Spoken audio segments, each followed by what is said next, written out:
उत्तर प्रदेश और देश के सबसे बड़े किसान नेताओं में शुमार और भारतीय किसान यूनियन के राष्ट्रीय प्रवक्ता राकेश टिकैत ने चीनी और गन्ने की नीति को लेकर सरकार और चीनी मिलों के खिलाफ एक बार फिर से मोर्चा खोल दिया है। राकेश टिकैत ने किसानों की बदहाली, गन्ने के दाम और मिलों द्वारा किए गए देरी से भुगतान को लेकर एक बड़ा और तीखा बयान दिया है। राकेश टिकैत ने साफ शब्दों में कहा कि देश में जिस तेजी के साथ खाद, डीजल और खेती की लागत बढ़ी है, उसी हिसाब से गन्ने का रेट कम से कम 450 रुपये प्रति क्विंटल होना चाहिए। उन्होंने सरकार पर तंज कसते हुए कहा कि चुनाव से पहले बड़े बड़े नारे दिए जाते हैं, लेकिन जब किसान के हक की बात आती है तो सरकार के कदम पीछे खींच जाते हैं। टिकैत ने मांग की कि आगामी सत्रों से पहले गन्ने के दाम में एक बड़ा और सम्मानजनक इजाफा किया जाना चाहिए। देखिए पब्लिक एशिया टीम की यह खास रिपोर्ट। जो ये सरकार ने चीनी के निर्यात पर रोक लगाई है, इसे आप कैसे देखते हैं?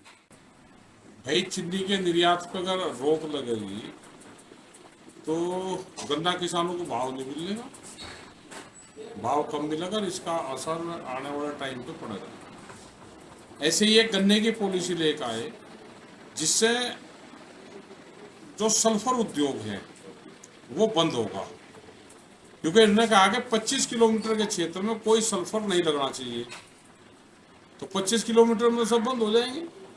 भाई, शुगर मिलों की कैपेसिटी बढ़ाओ, गन्ने का रेट ठीक दोगे तो किसान उसकी बिजाई कर देगा। अब हरियाणा में है, हरियाणा में उनकी कैपेसिटी नहीं बढ़ रही, आप उनको प्रोत्साहन दोगे, उसका भाव दोगे तो गन्ने का क्षेत्रफल बढ़ जाएगा, आप नहीं दोगे तो नहीं बढ़ेगा। ये निर्यात रोकने से चीनी मिल और किसानों पर क्या फर्क पड़ सकता है?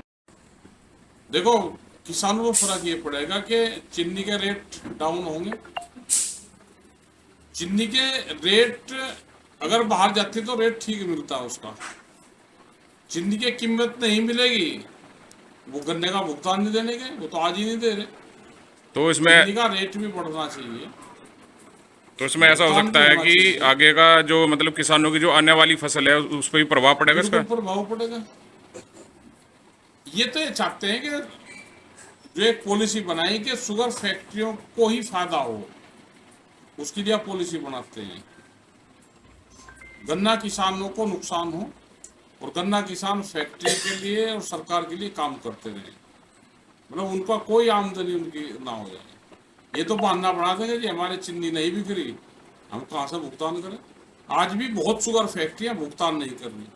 ये सब लोग हमारे सब साथी संगठन के हरियाणा से आए हुए हैं। इकबालपुर शुगर फैक्ट्री ने आज से 7-8 साल पहले गन्ना लिया था और उसके पैसे नहीं दिए।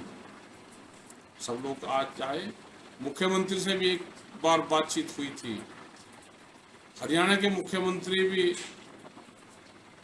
ने कहा कि हमारी दोनों की बात हुई और भुगतान होना चाहिए, लेकिन नहीं हो। ये सरकार ही नहीं करवा रही तो क्या इलाज है भाई, फिर आंदोलन का एक रास्ता बचता है।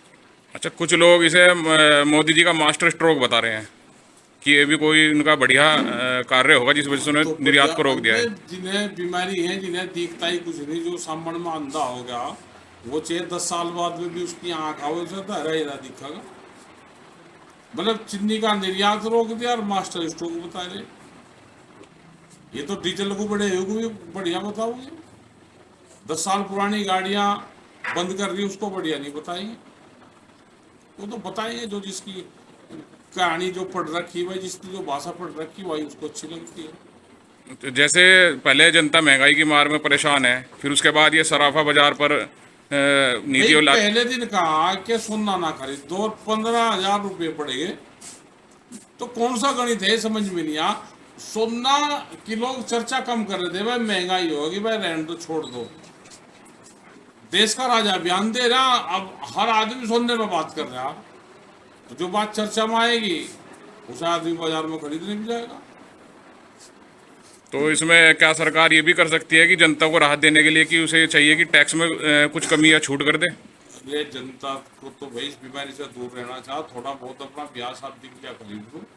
जैसे खाप पंचायत थी, उन्होंने कहा भाई शादी कम खर्चे की करो, तो ये कम खर्चा करना पड़ेगा हमको, जब किसान की गांव की आदमी की जान बचे। टैक्स में छूट देंगे नहीं देंगे, कौन किसान होगा, किसको छूट देंगे, कौन होगा उसमें, कहाँ। देखो इतना महंगा होगा, अगर 1.5 लाख रुपए तोड़ा हो रहा है, उसने 14 और ही जुड़ दिए, ये तो रोज घटते बढ़ते रहते हैं। तो जैसे बढ़ी हुई डीजल की और पेट्रोल की कीमतें हैं, किसान क्षेत्र में भी नुकसान होता है भाई, किसानों को भी नुकसान होता है, आम लोगों को भी। कीमतें ज्यादा होगी तो नुकसान तो होता है।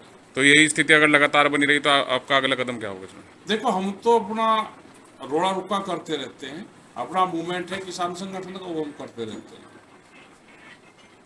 जनता को समझना चाहिए बिल्कुल।